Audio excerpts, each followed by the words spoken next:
Mas Deus, na sua infinita bondade, faz um sacrifício, Ele mesmo, no lugar de ambos, para apaziguar a sua ira. Esse é Deus irado? Não creio que seja. Não tem nada a ver. É a primeira coisa. A segunda coisa ainda aqui nos atos de Deus é perceber que Deus logo em seguida os lança fora do jardim. Alguém acredita que isso foi a punição de Deus? Irmão, não é punição coisíssima nenhuma. Na verdade, Deus está fazendo um pouquinho mais. Está fazendo muito melhor do que puni-los. É assim. Já que vocês pecaram, e necessariamente vocês têm de morrer, eu vou relativizar a morte. Mas eu faço questão que vocês morram. Por quê? Porque eu não conseguiria. Velhos, vivos, com todas as expressões da morte e sem poder morrer. Eu não suportaria vê-los assim. Então eu faço questão que vocês morram. Mas eu vou relativizar a morte, para que a morte não seja o fim, mas seja o começo de coisas maravilhosas. Então Deus os lança para fora do jardim, porque se eles permanecessem no jardim, em algum momento lançariam mão do fruto da árvore da vida. E se eles tivessem feito tal coisa, era uma vez a história da humanidade. Então imagina o que seria. Quem tem enxaqueca vai entender o que vou falar. Imagina aquela dor de cabeça, eternamente, sem poder passar. Já foi visitar o hospital do câncer? Ver as pessoas naquele estado terminal? Imagina a pessoa conviver com essa dor eternamente, sem poder morrer. Bom, melhor não continuar. Deus antecipa.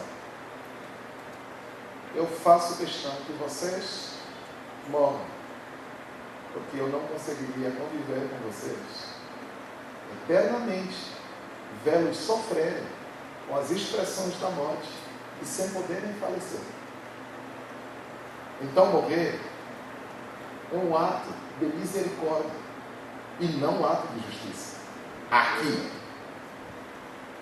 Deus os lança para fora do jardim, não está puni-los, está preveni-los de males piores. Então Deus faz questão que nós morramos,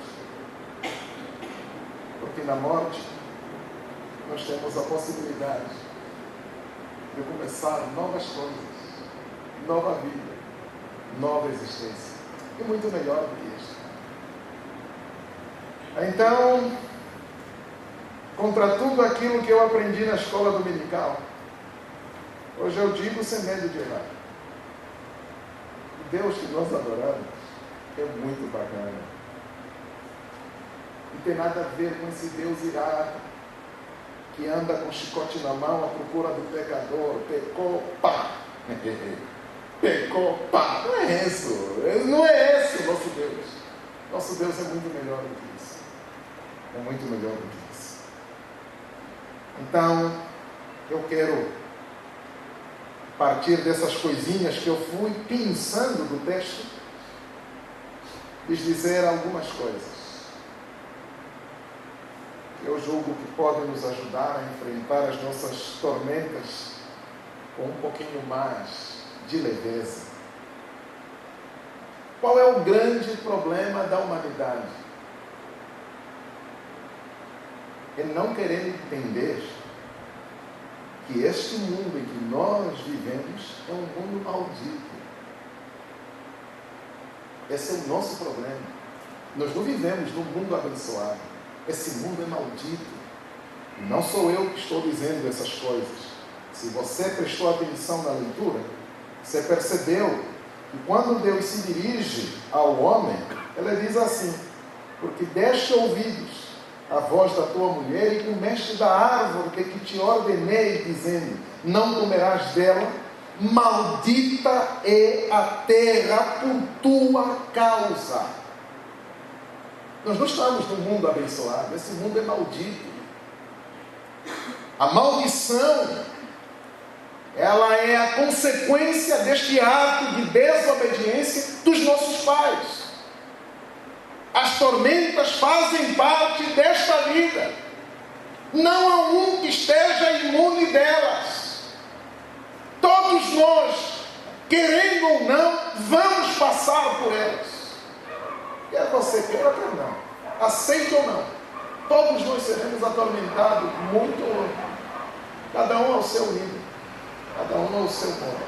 Todos nós passaremos por essas tormentas. Então, se todos são atormentados, porque nascemos num mundo maldito, a pergunta não é a tormenta. A pergunta é como nós enfrentamos as nossas tormentas. Porque ser atormentado no mundo é muito pouco perto do que a gente merecia. Alguém ousaria dizer que eu sou sem pecado? Pelo pecado, então todos nós devíamos morrer. Mas não morremos. Estamos vivos. Então, se passamos por tormentos, é o mínimo. É o mínimo. É o mínimo. Aliás, o Evangelho nunca disse que nós viveríamos na bonança, no paraíso, sem essas coisas. Nunca disse isso. Jesus declara, no Evangelho de João, capítulo 16, vos tenho dito essas coisas para que em mim tenhais paz. No mundo tereis, mas tende bom ânimo, porque eu... O problema não é a tormenta, o problema não é a tribulação, o problema é como você enfrenta, porque não há um escape delas. Todos nós somos atribulados. Cada um de acordo com as suas capacidades, somos todos atribulados. Agora, tem alguns que enfrentam as tribulações com a cabeça para baixo. Tem outros que enfrentam as tribulações com a cabeça erguida. Você escolhe, você é livre. Como é que você quer enfrentar as tribulações da vida? Porque se alguém te diz, aceite Jesus que todas as tribulações estarão resolvidas, essa aí te enganou. Essa aí te mentiu. Não é verdade. Atribulados somos todos. O problema é que a gente tem de escolher como vamos passar por nossas tribulações. O bom seria que nós conseguíssemos erguer a cabeça e passar por elas com confiança, sabendo que elas, em Deus, desempenham um papel fundamental.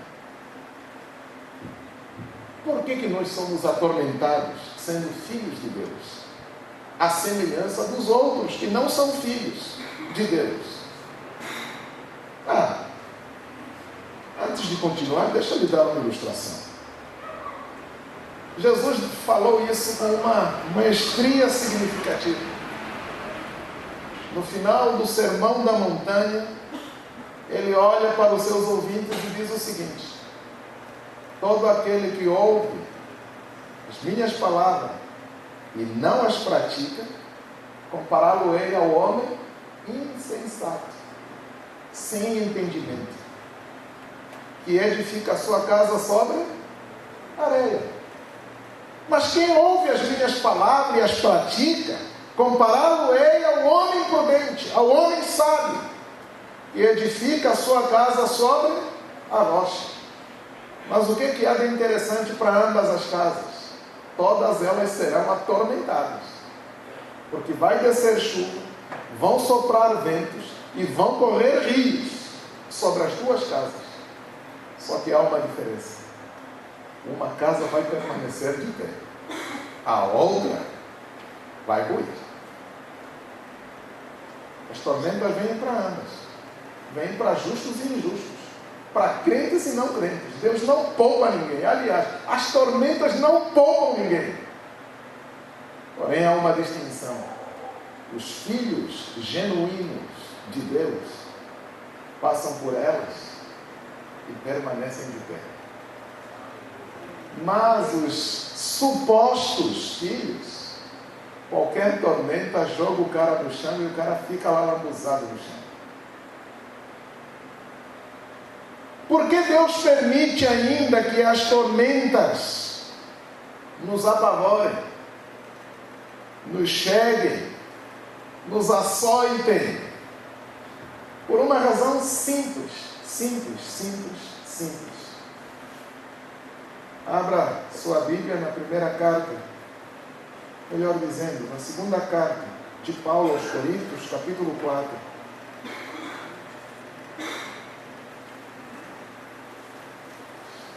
Segunda carta de Paulo aos Coríntios, capítulo 4.